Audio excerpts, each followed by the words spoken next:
Okay, we're going to show how to find a exhaust leak on Mike Henson's Super Duty. See if this works.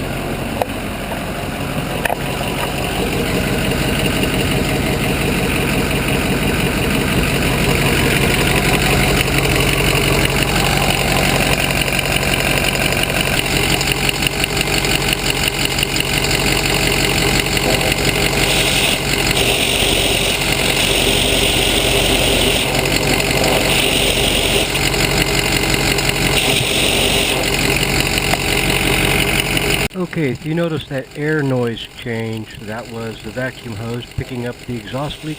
What I did to locate this with the camera to show you the example was I placed one end of the hose at the back of the camera where the microphone was, and the other hose I ran along the exhaust pipe.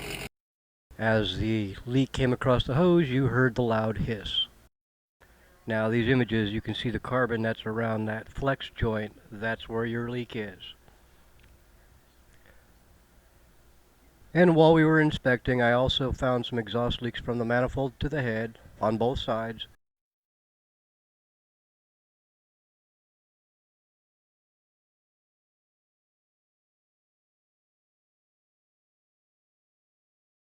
The last thing I noticed is your oil leak. This is definitely coming from the bed plate seal, so just keep an eye on it.